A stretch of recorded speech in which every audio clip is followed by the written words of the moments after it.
Notre histoire paranormale aujourd'hui s'est déroulée en 1997, à Oman, plus précisément dans un petit village à Rachiout, à côté du golfe Persique. Salma était une dame pieuse, très aimée et très respectée dans son petit village. Mariée depuis presque 50 ans, elle était mère de 5 enfants et grand-mère de 15 petits-enfants. Salma était complètement dévouée à son mari Nasser et à sa petite famille. Elle avait vécu une vie ordinaire et très discrète. Un jour, son mari Nasser la trouve évanouie dans la cuisine et malgré ses efforts de la réveiller, Salma était prononcée morte quelques heures plus tard, à l'âge de 66 ans. Sa mort était soudaine et choquante. Sa famille et son entourage étaient dévastés face à cette nouvelle déchirante, mais son mari Nasser était clairement brisé. Il était inconsolable. Sa perte l'a sombré dans une tristesse sans pareille. Inquiet pour son état de santé fragile, ses fils décident de rester plusieurs semaines avec lui, histoire de le consoler et l'aider. Un soir après le dîner, Nasser a commencé à raconter son histoire de rencontre incroyable avec sa défunte épouse. Il se souvenait nostalgiquement du jour où il a demandé sa main à sa famille, qui a refusé catégoriquement sa demande. Quelques instants plus tard, Nasser lève doucement sa tête.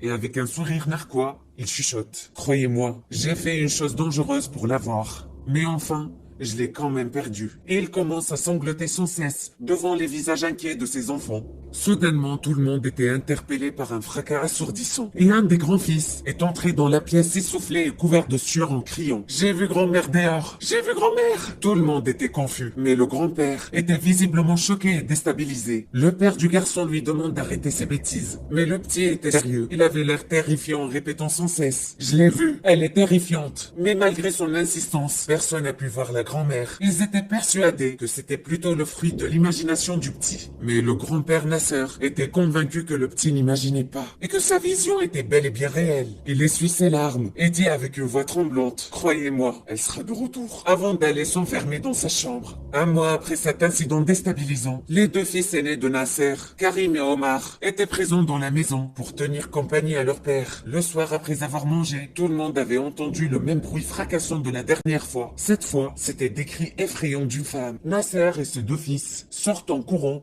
pour découvrir la provenance de cette voix bizarre. Quand soudainement, une figure humanoïde blanche est sortie de nulle part. En s'approchant doucement de l'entrée de la maison, elle poussait des cris assourdissants. Elle était habillée entièrement en blanc, mais à la surprise de tout le monde, son visage était familier. Il s'agit bien de Salma, leur mère décédée. Les deux fils ont failli tomber inconscients à cause de cette vision surréelle, sauf Nasser, qui regardait la figure surnaturelle de sa femme, en pleurant en silence. Soudainement, la créature a commencé à rigoler à haute voix, montrant une bouche complètement mutilée et des dents pointues couvertes de sang. Puis, elle a commencé à parler avec une voix gravuleuse, terrifiante. Tiens, mon très cher Nasser, je suis de retour, comme je te l'avais promis. Il est temps de payer ce que tu me dois. Les deux fils étaient abasourdis. Ils ne pouvaient ni bouger, ni crier. C'était comme si leur corps était paralysé. C'était à ce moment précis qu'ils avaient compris qu'ils étaient en présence d'un djinn. Quant à leur père Nasser, il était étonnamment calme, malgré ses larmes. Quelques instants plus tard, la figure disparaît, laissant derrière elle un vent poussiéreux.